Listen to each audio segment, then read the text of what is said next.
talaata ñaar fukki fan ak ñaar ci weeru juin ci atum 2023 mbokku téléspectateurs yi safoti ànd ak ñun ci ITV yegsi leen ak jàmm ci seen bloc d'information la totale laata ñoo tàmbale nag ñu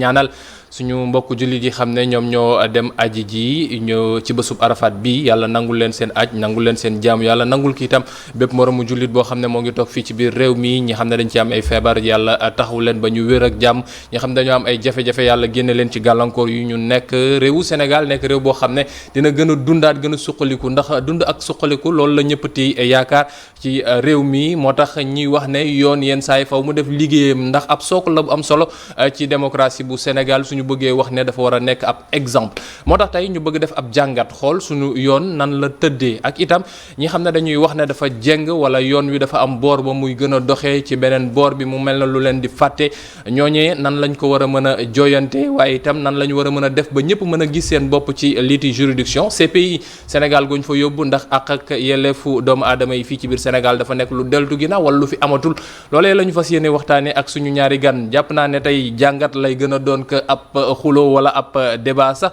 ndax ñaari borom xam-xam la ku nekk jàng droit ñëw ku nekk ci boram ne xool nu mu koy jàngatee ci benn boor bi ñu am mbégte dalal fii maître Pape Doudou Sow mu nekk greffier ci tribunal bu grande instance Ndakaaru nekk itam doctorant en droit privé ci université bu Cheikh Anta Diop bu Ndakaaru ci faculté des sciences juridiques et politiques ñu nuyu la maître bàyyi la nga nuyu waa Sénégal waa àdduna naa ne greffier yi dégg naa da ngeen xaw a sectaire da ngay tàmbali ci greffier yi yegg ci ñeneen ñi xam ne ñoo nekk ci cours de tribunaux yi. jërëjëf monsieur Fall maa ngi lay nuyu di jaar ci yow aussi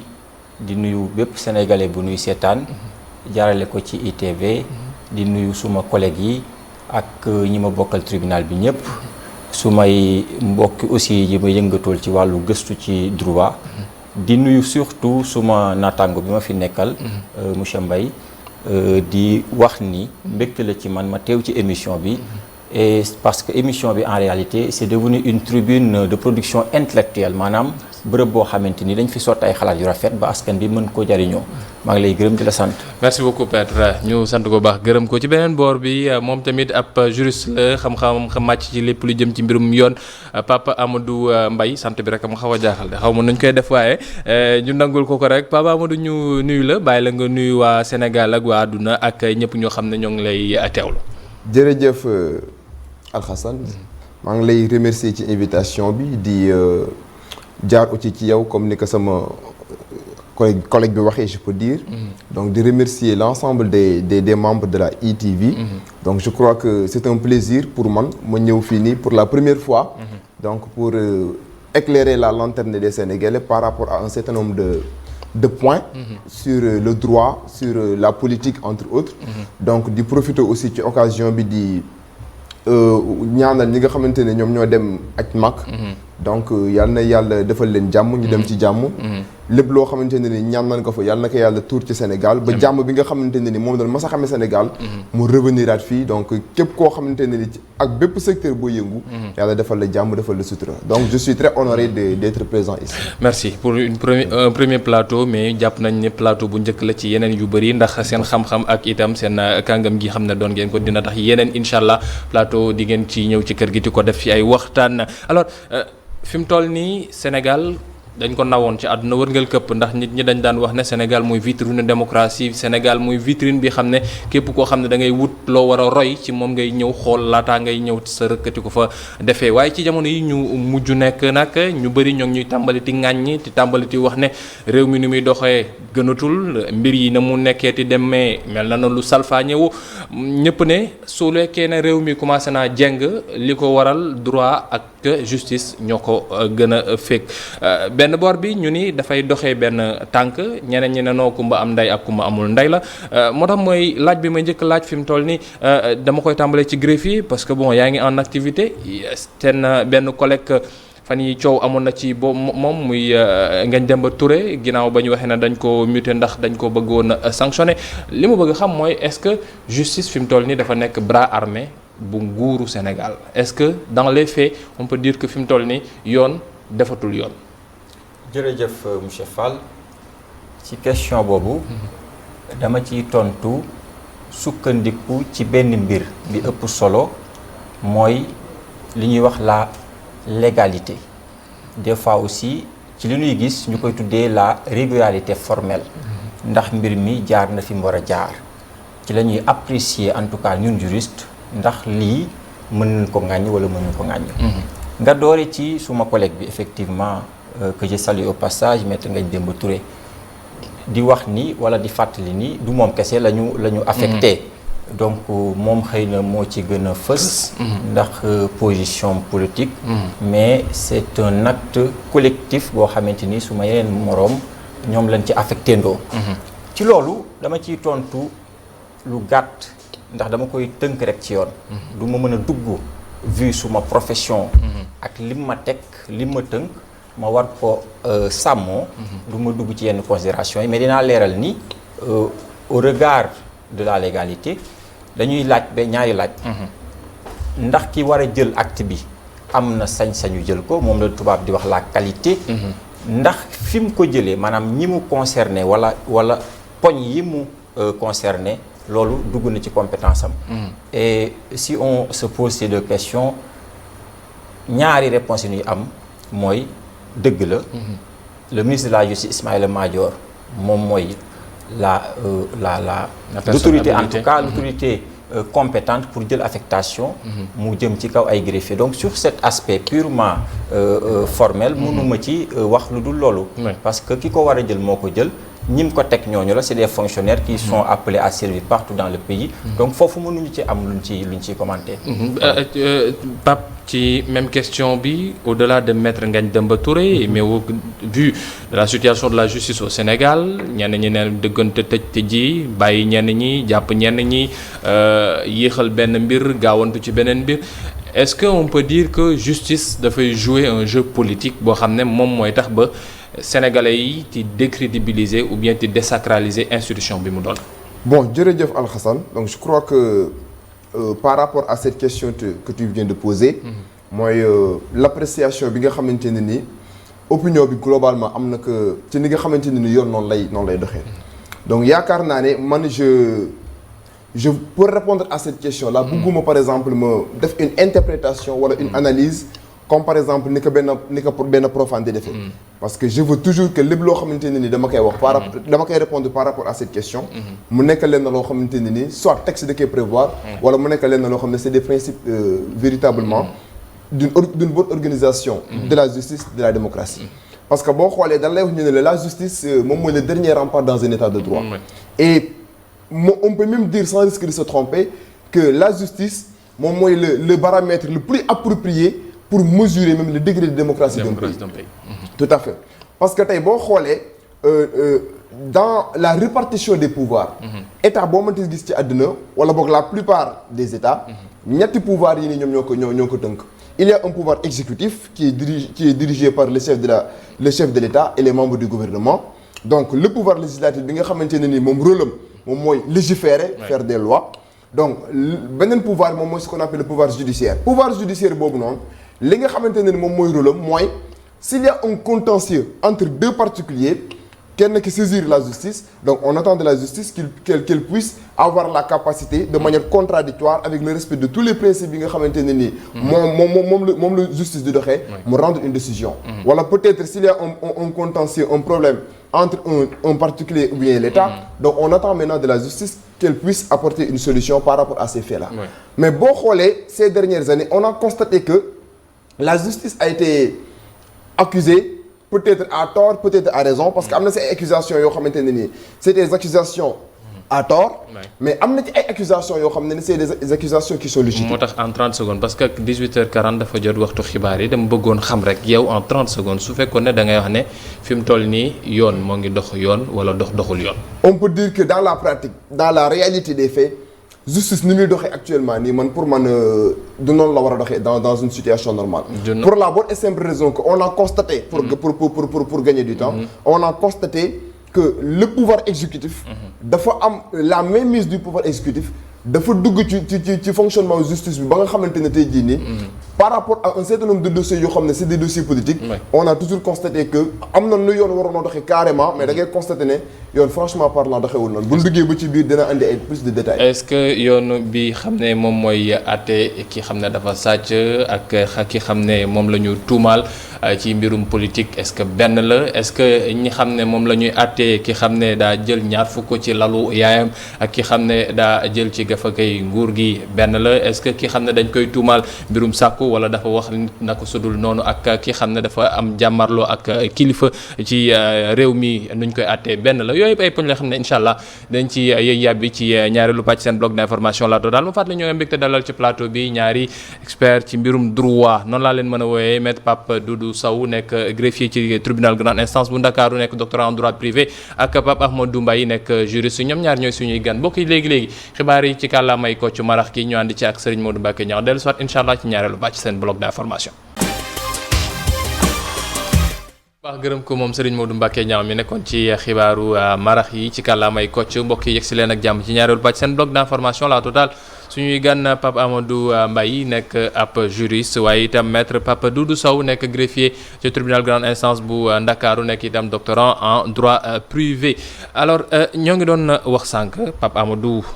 xam naa ne 30 secondes nga wax mais dinaa la bàyyi incha allah ci kanam nga gën a yaatal par rapport ak lii jëm ci compréhension bi parce que yenn saa yi tamit tey li ma bëgg mooy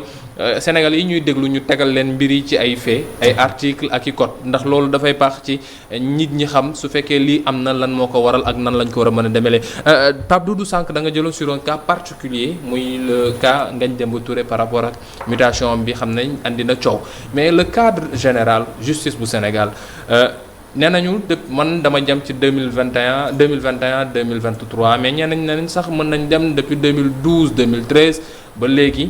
ba président Macky Sall toogeeg léegi yenn saa yi sax ñun la non dellul ca ginnaaw mën nga dem ca jamonoy Abdou Diouf jamonoy Abdoulaye Wade ndax créé ak ñoom seen foofu lañ ko tàmbalee est-ce que justice Sénégal suñ ko xoolee au fur et à mesure des régimes et au fur et à mesure des années c'est une justice qui régresse par rapport ak li xam ne monde noonu lay doxee.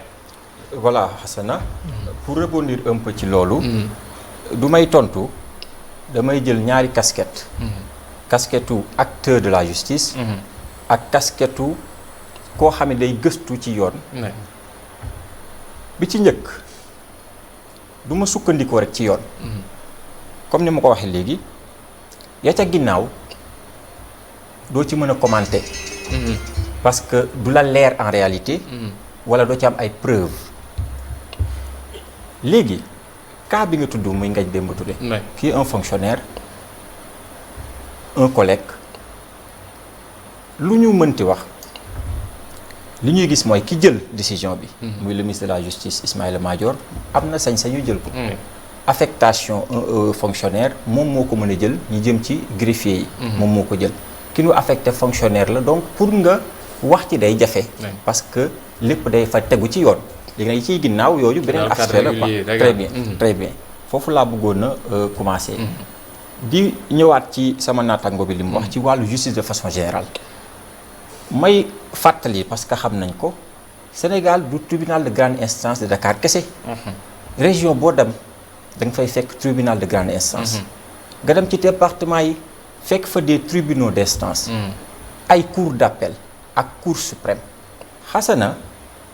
quotidiennement ces juridictions rendent des décisions yoo xamante ni ci population bi la jëm ñu ciy kontaan di indi seeni mbir ci yoon ñu koy àtte ñu ciy kontaan yoon nag dafa am une particularité qui mérite d'être relevée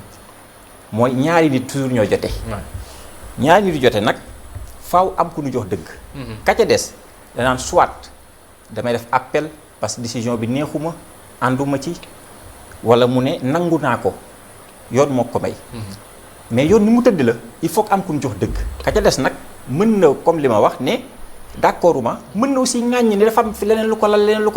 lal c'est naturel mënuñu ci dara mais justice moo am boobu particularité beneen bi doo xoolee tuuti pour des raisons de courtoisie diplomatique pour des raisons de courtoisie diplomatique du ma ci mën a wax di tudd ay dëkk mais ku xool yeneen dëkk yi xam ni Sénégal am na justice bu dëgër am na justice bu taxaw justice nag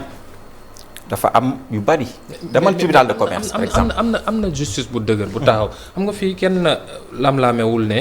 am na justice bu dëgër bu taxaw ndax su amuloon justice bu dëgër bu taxaw moom jàpp naa ne ñi nekk Rebeuss ak ñeneen ñëpp génn nañu. wàcc ci mbedd mi ñoom itam wax na noonu ni ñu doxalee nekkul nu gën wala lu mais coow li lu koy andi chaque fois. c'est dans le cadre diggante nit ak ki xam ne dafa jege nguur dans le cadre ki xam ne dafa nekk ci nguur ak keneen ki xam ne daa nekk ci kujje gi dans ce cadre là lu yàgg la nag parce que jamonoy Senghor on se rappelle du procès de Mamadou Dia on a Abdou Diouf am na ay procès yoo xam ne amoon na fi contre les opposants ñoom Abdoulaye Wade dugg nañ fi sax kaso Abdoulaye Wade ba mu toogee itam amoon na benn mën nañ ko wax chasse à la sorcière contre ñenn ñi nekkoon socialiste Abdoulaye Wade Macky Sall ñëw def la même chose mais est-ce que du loolu moom mooy problème bi à chaque fois ba nit ñi di wax ne justice su Sénégal dafa mel ne dañuy jël rek di ko jëfandikoo su fekkee ne dañu am adversaire boo xam ne dafa nekk suñu kanam est-ce que du loolu moo tax ñuy wax ne justice Sénégal day régresser au lieu muy avancer. gis nga monsieur Fall loolu nga wax noonu. c'est des débats qui accompagnent l'histoire de la justice. foo mënti dem ci àddina rek c'est des débats yoo xam day ànd ak justice comme ni ma ko waxee ñaar ñooy jotee mais pour tontu plus précisément ci li nga ma laaj. souvent dañuy fàtte la justice civile. commerciale familiale. hérédité yi. succession yi. chaque jour je me répète volontairement. Il y a des centaines de Sénégalais qui sont satisfaits de leur justice mais dañuy fàtte après quand il y a un procès dit entre guillemets politique li ko indi mooy gis nga tribunal doo fay dugg ay faits la ñuy indi ay faits ñu jël texte appliqué ci faits yi ce qui a précédé maintenant la juridiction c'est-à-dire le tribunal gis nga le juge qui donne sa décision bi war a trancher xàmmewul politicien xàmmewul ku dul politicien li muy xam mooy indil nañ ko ay faits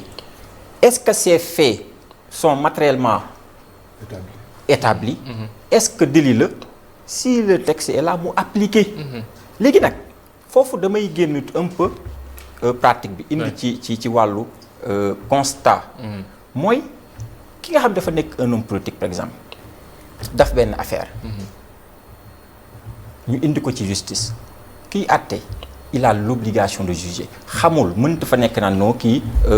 politicien la opposant la donc non xamul mu xam li ci biir tribunal bi mooy ay faits lañ koy indil mu war a appliquer le droit par voie de conséquence si les faits sont constitutifs d'une infraction le juge a l'obligation d'appliquer les textes parce que droit du leneen lu dul ay jëf lu ci texte yi wax ñu doxal loolu léegi nag man li may wax un jour sama benn xarit xëy na coowu politique yi nga xam ne dañu ko doon réglé ci politique la ñenn ci profito xëy na indi tribunal mais képp ku indi tribunal ba nu àtte la juge bi jàpp ni da ngaa def mu tëj la dafa yem ci ay faits la ko précédé mënu cee dugg les faits sont sacrés très bien léegi foofu nga même ma yeggale tuuti exemple bi may joxe mooy nit ki day def politique nekk exemple opposition wala pouvoir ñu indi ko tribunal duñ ko indee ñu ne moom day dañ ko tëj ndax politique duñu xool mukk ndax la ko tax a ñëw tribunal am na wala amul xasana mosuma gis Sénégal président bu mënti doon mu dem jëli nit rek parce que opposant la ne tëj naa ko ci kaso bi déedéet dafa am ay faits yu ñu la reproché mu nekk ci code pénal bi code de procédure pénale régler la procédure ñu àtte nag c'est une responsabilité individuelle du juge je veux juste que les Sénégalais comprennent que li ca biti politique ba justice du ko xam du ci wax li muy wax mooy kii ñu indi ay jëf lañ ko toppee ndax am na du amee mu appliquer les textes bu amee mu appliquer les textes ci textes yooyu ba léegi Mbaye yenn saa itam Sénégalais dañuy mel na lu fàtte ne textes yi bañ koy bind quelquefois jamono indépendance la wala bañ koy bind yàgg na les faits qui sont consacrés ay faits la yoo xam ne am na laataa peut-être nit ki di def loolu wala ñu koy tuumaal loolu moom est-ce que itam c'est pas facile de tirer quelquefois sur la justice dame justice nee nañ c'est une vieille dame qui prend son temps pour marcher yàggaay googu yenn saa yi nit ñi di ci profité ti am ay rëkk-rëkk ak yenn yi xam ne dañ koy tuumaal alors que comme ni mu ko waxee léegi Sow ce sont des faits qui sont là yi xam ne yenn saa yi itam nit ñi moom lañ koy toppee. waaw jërëjëf Hassan donc je crois que moi j'ai aimé la manière la plus pédagogique ni nga xamante ne noonu nga circonscrire question bi dans tes propos liminaires puisque boo xoolee comme ni ñu ko expliqué les juridictions sénégalaises fonctionnent normalement et régulièrement chaque jour boo demee dans les tribunaux que ça soit à Dakar ou ailleurs parce que les gens ils pensent toujours que le Sénégal se limite à Dakar ñu ngi rendre des décisions donc en matière civile comme ni mu ko di les diverses matières affaires civiles sociales entre autres mais boo xoolee bu fekkente ne aujourd'hui dañoo nekk ci benn situation boo xamante ne la justice le fonctionnement de la justice est décrié par les Sénégalais yaakaar naa ne procès yi nga xamante ne moom mooy les procès dits politiques moom moo conduire un certain nombre de Sénégalais à penser que li nga xamante ne tey jii ni constaté nañ ko mooy depuis l'avènement de ce régime là tous les hommes politiques yi nga xamante ne ni justice poursuivre na leen en tout cas da ngay déceler je peux ne pas généraliser mais da ngay déceler parfois ay irrégularités ak ay illégalités yoo xamante ne ñoom dañ koy subir puisque boo xoolee depuis l'avènement du président Macky Sall dafa am ay opposants yoo xam ne jot nañ fi jaar pour prendre l'exemple de Karim Wade qui a été poursuivi devant la cour de répression de l'enrichissement illicite ñu jugé que donc condamné ko il a été condamné au pénal mais boo xoolee procédure bu ci nekk bu ñu ci taxawee rek mën nañ see def ay critiques yoo xamante ne nii c'est des critiques yoo xamante ne yu légitime la parce que boo xoolee au départ dans le cadre de la situation de Karim Wade on nous disait qu'il y avait plus de 25 personnalités de l'ancien régime yoo xamante ne nii donc dañ leen a waroon a poursuivre devant la CREI mais seul Karim Wade a été condamné parmi ces personnalités là aujourd'hui il y a des gens yoo xamante ne ils sont à côté du président ils n'ont pas été inquiétés par cette juridiction que constitue la CREI loolu day nekk ay éléments yoo xamante ni day nekk ay faits yoo xamante ne ni nit ñi dañ ciy sukkandiku parfois di décrier l'impartialité bi nga xamante ni parfois mën nañ kaa noter de la justice mais aussi le traitement des dossiers à géométrie variable puisque da ngay gis par exemple ñu condamner une personne sur la base des faits yoo xamante ne ni quelqu'un d'autre boo xam ne nekk na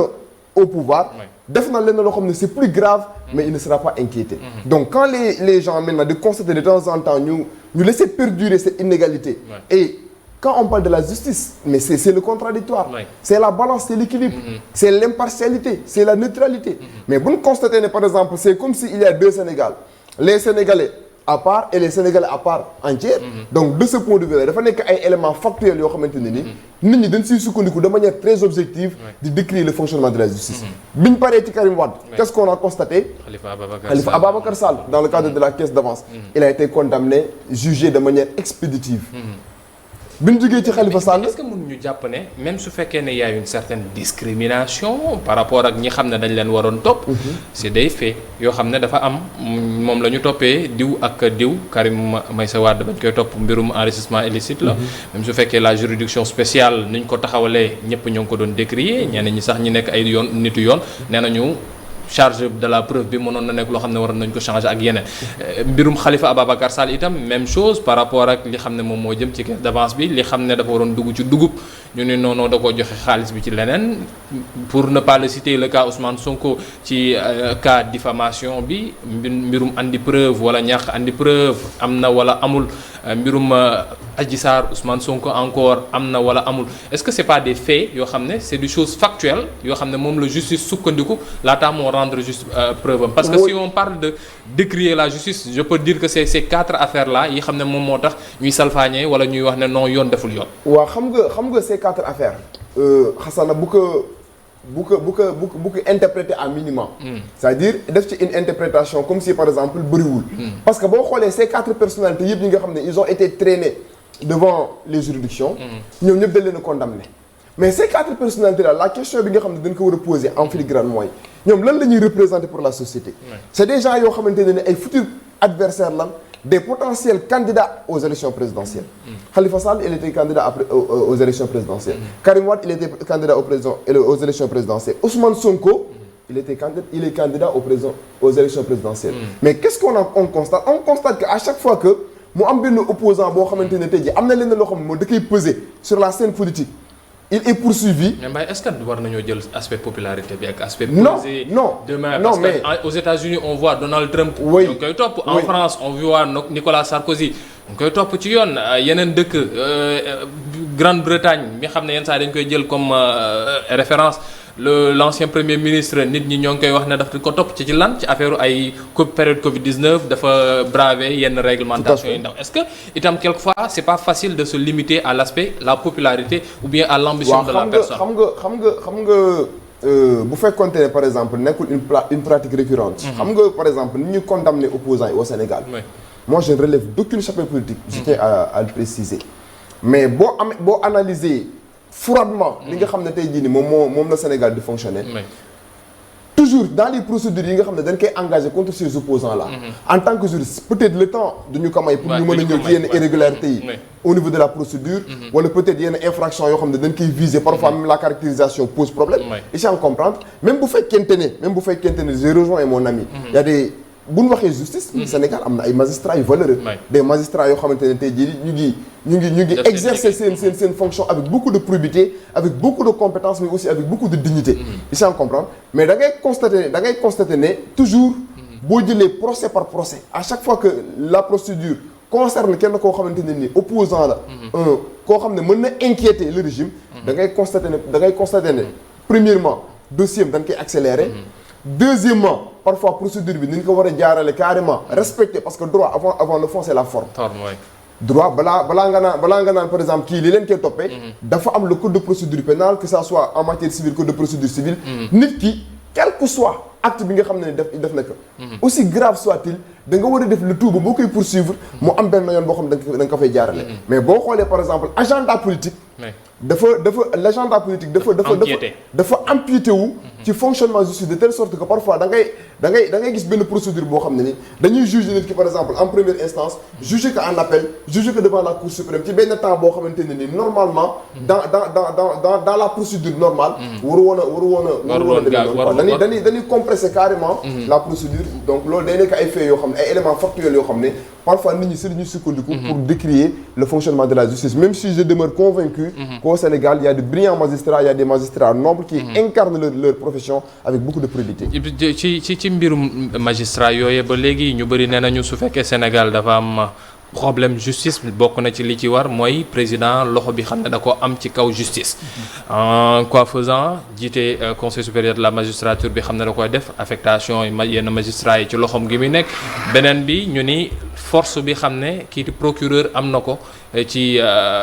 réew mi ba juge des libertés amuñu fi procureur lu mu wax ne waaw loolooy am lu mu ni déet du am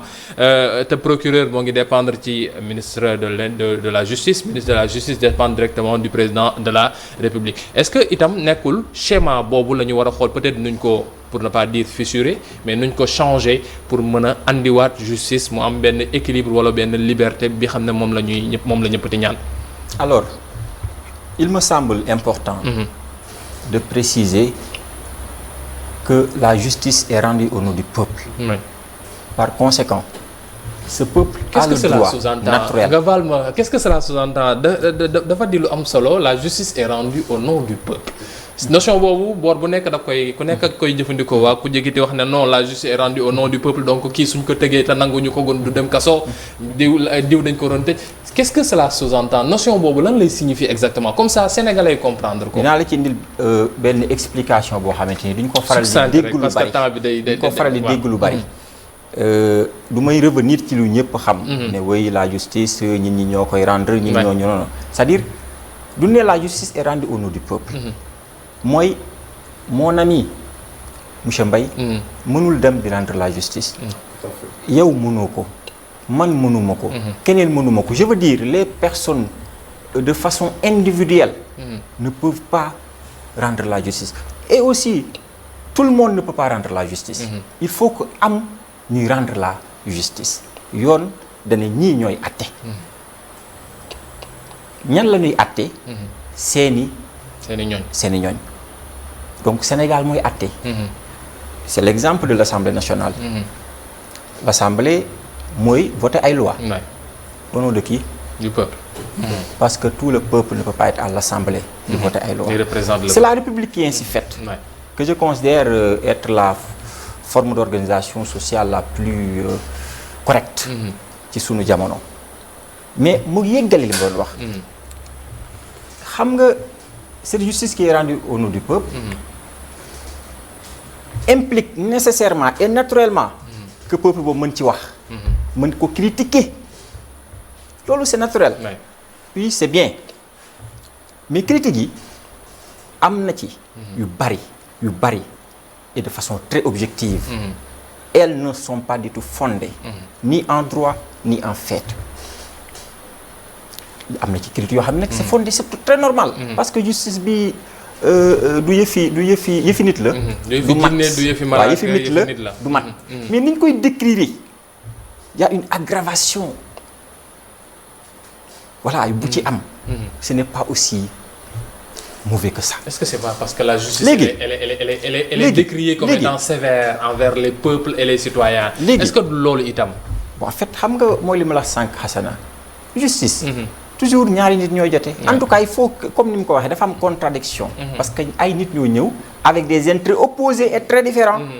et que ñu war a trancher. waaw boo ko faaw mu am koo xamante ni du am. li mu bëgg mais dafa wax ci opposants yi. Et tout c'est une appréciation hein. L'appréciation elle est individuelle ku ne mën na ko def mais quand on prend des faits objectifs des faits constants mooy du opposants yi ne Sénégal yëpp la ñuy atte y a des opposants très virulents kenn attewu leen pourquoi parce que amuñu xëy na ay faits yu leen reproché ci code pénal yu ne ci code pénal parce que pour ñu topp la da ngay wax wala nga def lu ne ci code pénal bi te du lay jàpp da naan la lii lan lay toppee et souvent duñ ko xoolee na ne bon jaroon na ko jaru ko waaye bon li mu def la na quoi loolu nag c'est le procureur qui apprécie léegi nag d'où l'importance de ma question par rapport ak force bi xam ne procureur da ko am ci procédure yi est-ce que nekk loo xam ne c'est exagéré ba ak dépendance bi mu am ci l'autorité exécutive est-ce que nekk loo xam ne itam lu jara seppi la wala lu jëra wàññi la effectivement d'ailleurs votre question me sert de transition pour ñëw ci aspect boobu bu am solo mooy procureur bari na doole bariwul doole extra bariwul doole non c'est juste un exemple bari na doole non c'est les commentaires en fait bari na doole d'accord bari na doole mais du dee ñun dañuy sukkandiku ci la légalité ci droit est-ce que bari doole googu am na texte bu ko may la réponse elle est évidente mooy waaw mooy texte yi moo ko may yooyu sañ-sañ waa léegi kiy doxal teg ko ci texte ndax jaar na ci yoon wala jaaru ci yoon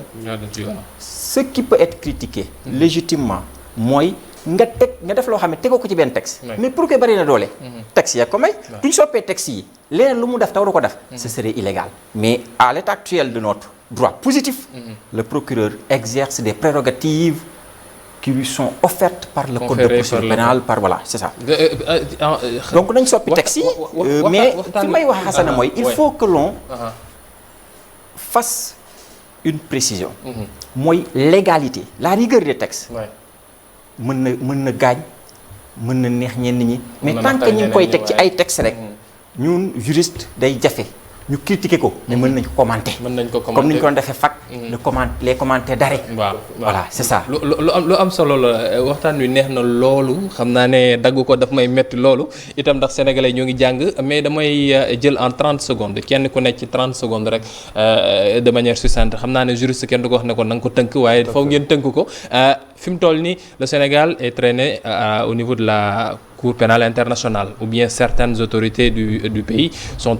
traînées au niveau de la Cour pénale internationale est-ce que mën nañoo jàpp ne c'est massacrer le droit sénégalais ñàkkal fayda droit sénégalais ou bien dire que le droit sénégalais ne sert plus les Sénégalais en tant que tel en 30 secondes. Oui, par rapport à cette procédure engagée. Xam nga le Sénégal a ratifié le statut de Rome. À partir du moment où le Sénégal a ratifié le statut de Rome day dem jusqu'au bout de ses engagements parce que article 98 de la Constitution moo ne les traités ou accords régulièrement ratifiés ou approuvés ont dès leur entrée en vigueur une valeur supérieure à celle des lois et des règlements pourvu que pour chaque accord par l'application de l'autre partie. Autrement dit, à partir du moment où l'État du Sénégal a ratifié le statut de Rome, donc bu fekkente ne li nga xam ne statut boobu noonu prévoir na ko en termes de sanctions par rapport aux violations crimes yi nga xamante ne ni article 5 statut bi fixé na ko bu boobaa bu fekkente ne constaté nañ ne kat dans la manière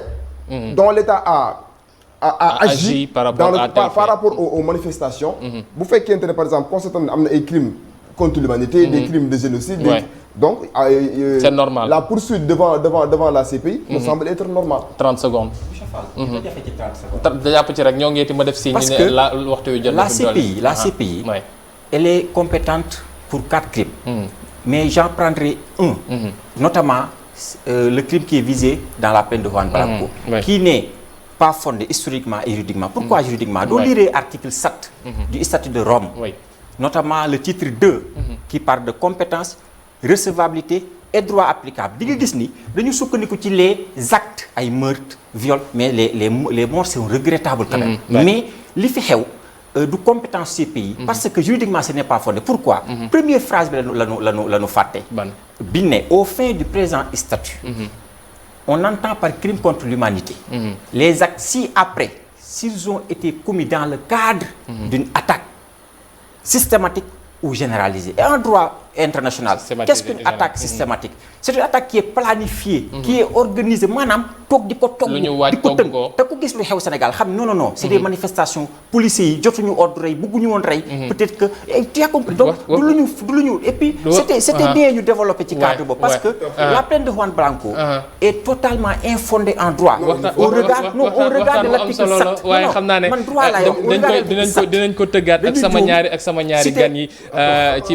ci beneen yoon ñu sant leen baax gërëm leen temps bi fi mu toll nii dañoo tënk bu baax a baax ñu sant bu baax maître Pape Doudou Sow nekk greffier ci tribunal grande instance bu Ndakaaru nekk doctorant en droit ak itam Pape Ahmadou Mbaye nekk juriste. Mbokk yi li mooy li leen andiloon tey ci seen bloc d'information la totale beneen yoon incha allah ñu gën koo yaatal ndax waxtaan wi jàngat bi am na ci solo lool léegi xibaar yi ci kàllaamay nasaraan la ñuy ànd ci ak rédaction bi dalante incha allah ëllëg su soobee yàlla.